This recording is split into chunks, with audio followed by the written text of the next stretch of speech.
Fala, nação! Gabriel Barbosa disse não ao Flamengo? Ficou balançado com a proposta do clube de Minas Gerais? Vamos sanar essa dúvida que está pairando aí, sendo comentada aqui em Minas. Isso mesmo. Flamengo emite nota e explica cenário financeiro. Tudo sobre o jogo de amanhã entre Flamengo e Atlético Mineiro. Flamengo, nesse jogo, podendo bater um recorde da Copa do Brasil. Flamengo prejudicado pelo VAR. Mais prejudicado pelo VAR. E o VAR que está lá no comando, amanhã, já prejudicou. Será que vem uma tempestade no futebol brasileiro? Isso tudo porque o rei do rebaixamento, o empresário William Rogato, foi preso em Dubai. E ele, numa videoconferência com senadores da CPI que investiga a máfia dos resultados, disse que tem provas. E agora essas provas serão realmente mostradas? Será que pode ter a ver alguma ligação, existir alguma ligação entre a situação de Bruno Henrique? Vamos tentar elucidar toda essa situação agora. Então eu peço, não pule nenhuma parte sequer do vídeo, pois está cheio de informações do mais querido do Brasil e do mundo, o Clube de Regatas do Flamengo. Então, sem mais delongas, vem, nação.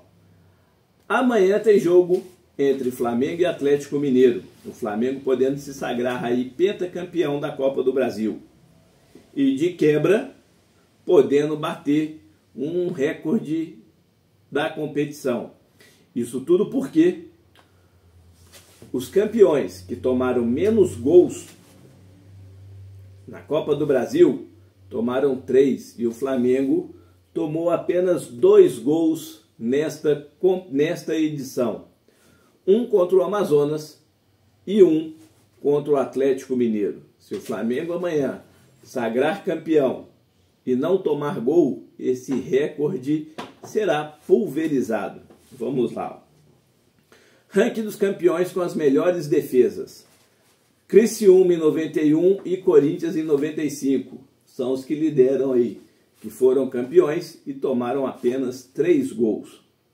Grêmio de 89 e Palmeiras de 2020 tomaram 4. Flamengo de 90 e de 2022, Grêmio de 16 e Atlético Paranaense de 19 tomaram 5. Internacional de 92, Grêmio de 94, Palmeiras de 92, Atlético de 14 e 21 e Cruzeiro de 18 tomaram 6. E na quinta colocação aí, o Flamengo de 2006 e o São Paulo de 2023 tomou 7. Lembrando, o Flamengo nesta edição tomou apenas 2 gols. Um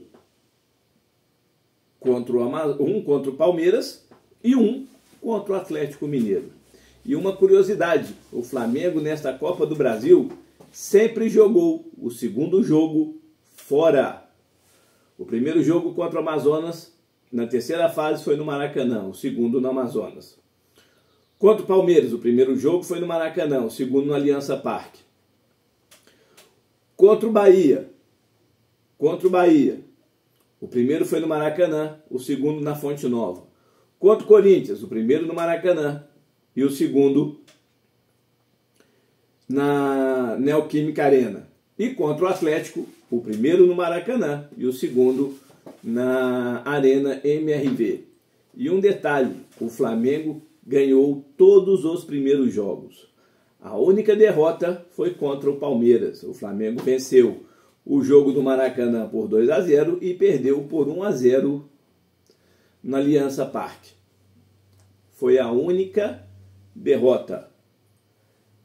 Para quem gosta de superstição, nunca nenhum time perdeu a competição ganhando o primeiro jogo da final. Nunca. Então, para quem gosta de superstição aí, tudo a favor do Flamengo.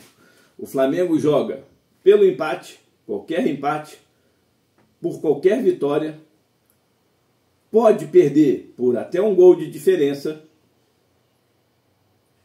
que esses 3 resultados aí dá Flamengo. 2-0, 2 gols de diferença, dá o Atlético Mineiro. Mas aí o Flamengo vai ser campeão, se Deus quiser, nos pênaltis. 3 gols de diferença, o Clube Atlético Mineiro aí será campeão direto. Bom, para esse jogo, vamos lá. Será às 16 horas. Passará na Sport TV e no Premier Futebol Clube. Ou no Amazon Prime, o serviço de streaming. Provável escalação do Atlético Mineiro: Everson, Lianco, Alonso, Batalha e Guilherme Arana. Zaratio ou Allan Kardec, que fez o gol aí do Atlético, que todos os atleticanos aqui em Minas vêm falando que é o gol que vai dar o título ao Atlético Mineiro.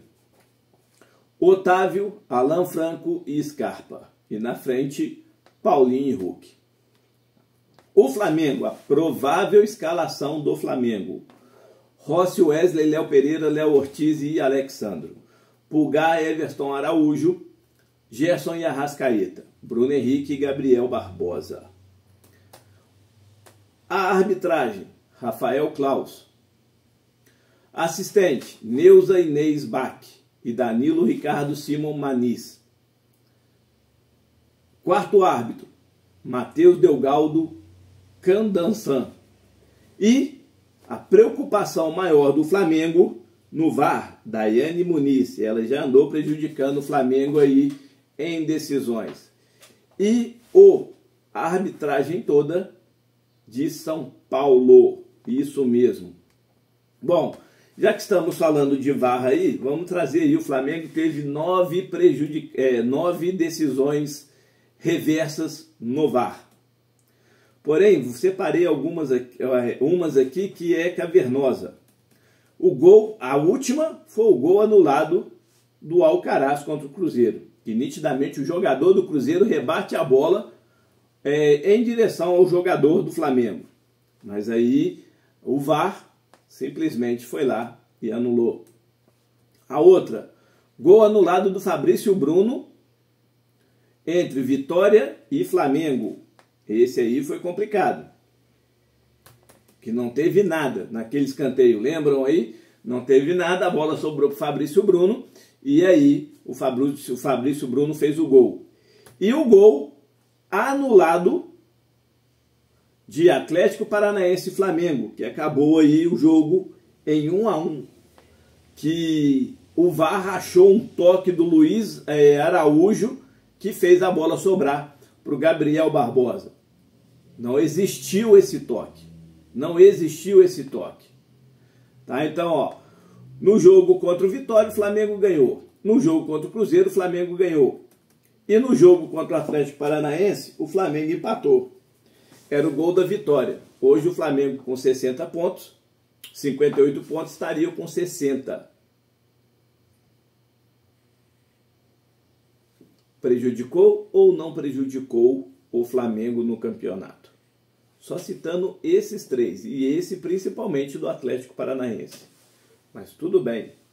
E aí o time do Flamengo é o time que é sempre ajudado pela arbitragem, né? Como todo mundo aí gosta de dizer. Mas não tem problema. É contra tudo e contra todos.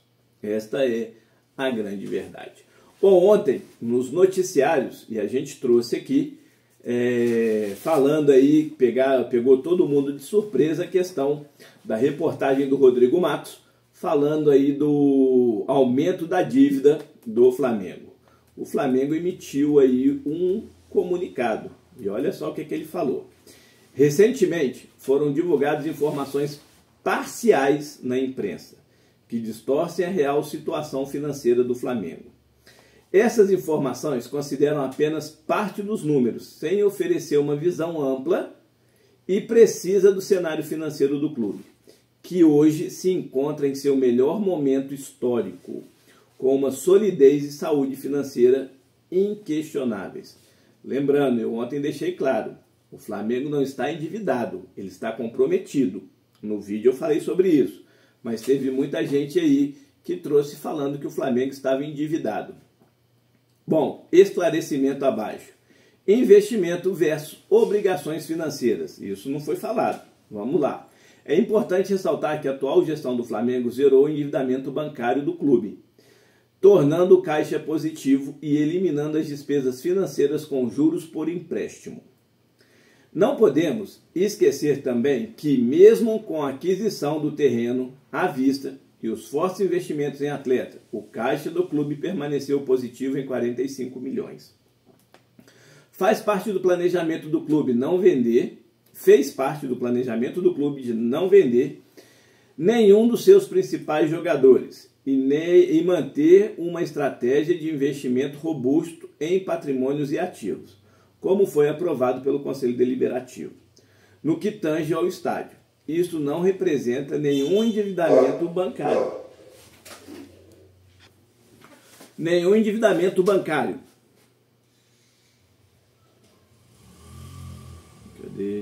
bancário? Perdi aqui. Ou passivo fiscal. Vamos lá. É leviano fazer uma análise dos números ignorando o investimento feito por ordem do Conselho na compra do terreno do nosso tão sonhado estádio, de forma a tentar emplacar uma narrativa falsa de que o Flamengo está sendo irresponsável com suas contas. O caixa do Flamengo, suas obrigações a pagar e seu fluxo de caixa estão completamente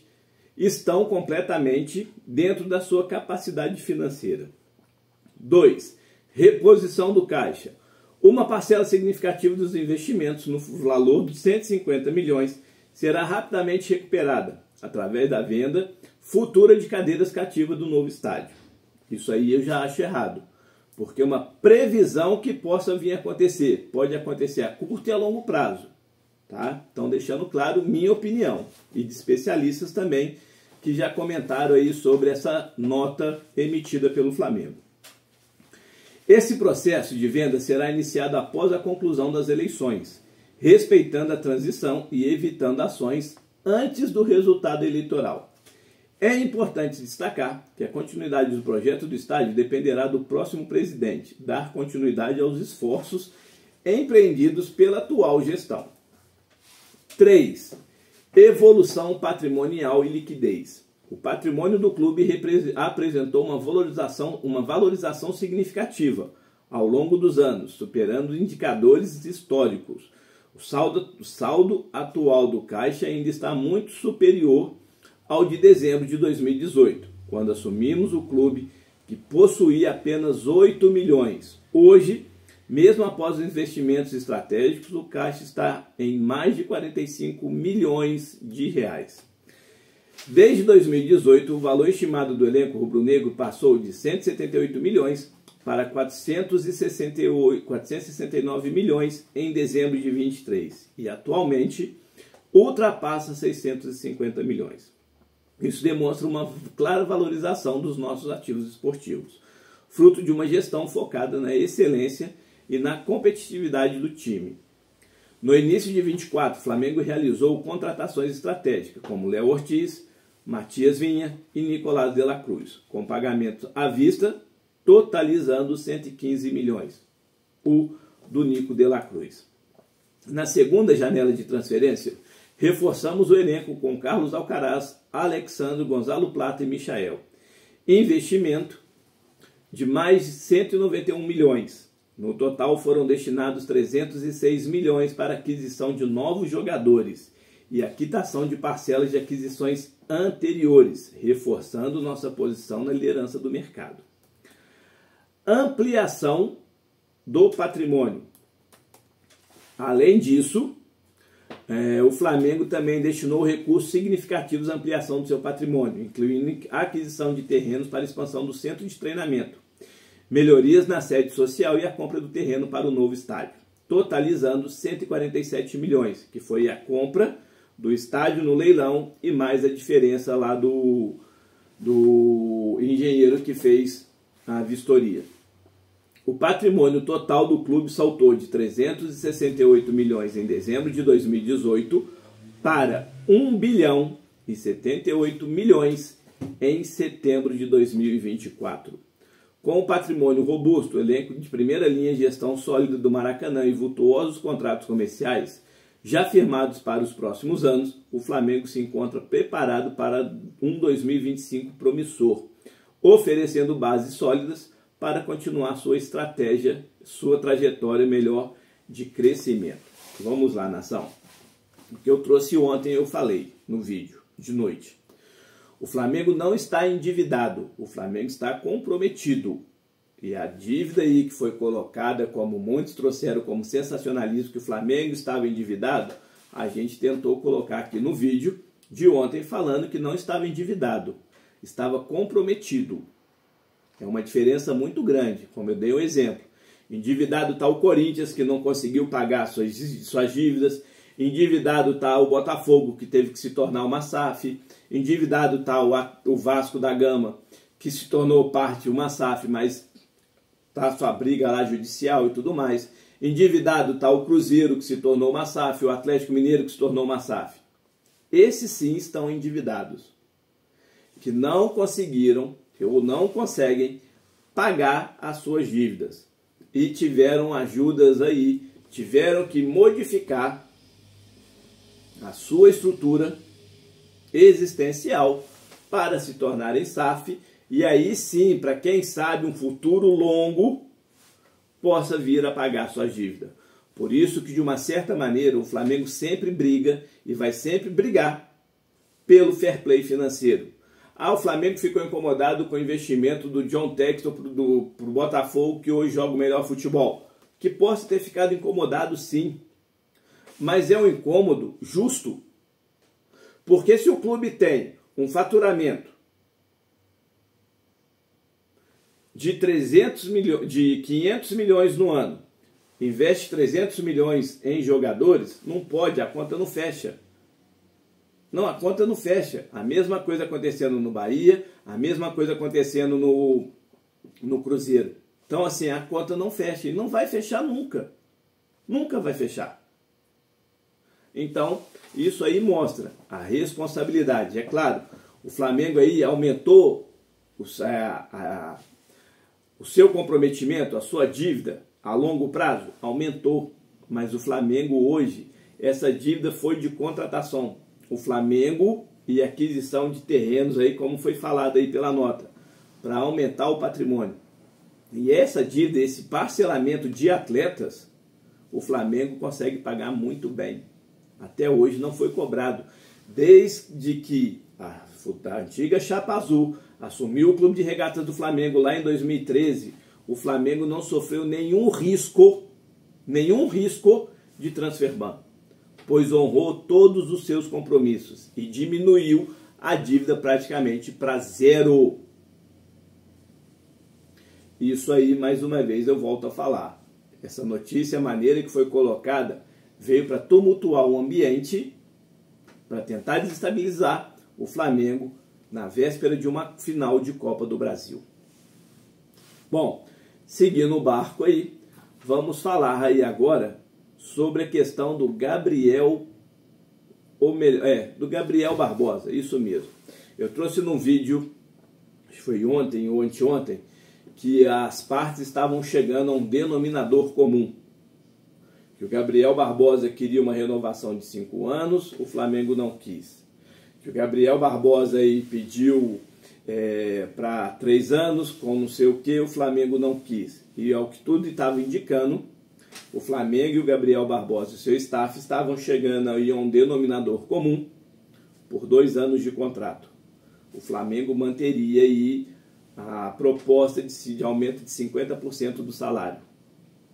Só que essa notícia que está sendo solta, saiu aqui em Minas, que o Gabriel Barbosa não aceitará a proposta do Flamengo, pois o dono do Cruzeiro, que é o mesmo dono da rede aí dos supermercados BH, fez uma proposta aonde essa proposta o atleta ganharia acima de 2 milhões de reais e uma proposta com um contrato aí entre 4 a 5 anos. E isso tinha balançado o jogador e o seu staff. O certo disso tudo, o Flamengo tem aí um contrato vigente com o atleta até 31 de dezembro de 2024. Então, até lá, tudo pode acontecer. A notícia está aqui em Minas Gerais, saindo vinculado aqui praticamente em todos os jornais de Minas, falando que o Pedrinho BH fez uma proposta e o Gabriel Barbosa e o seu staff agradaram. E aí o Gabriel Barbosa já teria dito não ao Flamengo. As notícias que vêm do Rio e algumas pessoas ligadas aí ao jogador já falam diferente. Mas lembrando, o contrato do atleta se encerra no dia 31 de dezembro. Então aí um pouco mais de 40 dias. Bom, para a gente finalizar. Promessa de tempestade no futebol brasileiro. Isso mesmo, nação. O empresário considerado rei do rebaixamento, William Rogato, que fez uma videoconferência na CPI que investiga manipulação de resultados no Congresso Nacional, presidida pelo senador Jorge Cajuru e tem aí também o Romário, foi preso em Dubai ontem. Isso mesmo. E aí ele falou que tem provas suficientes que comprove aí movimentações e envolvimentos de atletas, empresários, árbitros e dirigentes de futebol. E ele promete entregar. O Flamengo já entrou em contato. A Justiça Brasileira já entrou em contato com a Justiça de Dubai para tentar a extradição do empresário para o Brasil. E aí sim investigar tudo isso a fundo. Volto a falar. Não estou falando que o Bruno Henrique é inocente, mas até que se prove o contrário, ele é inocente sim.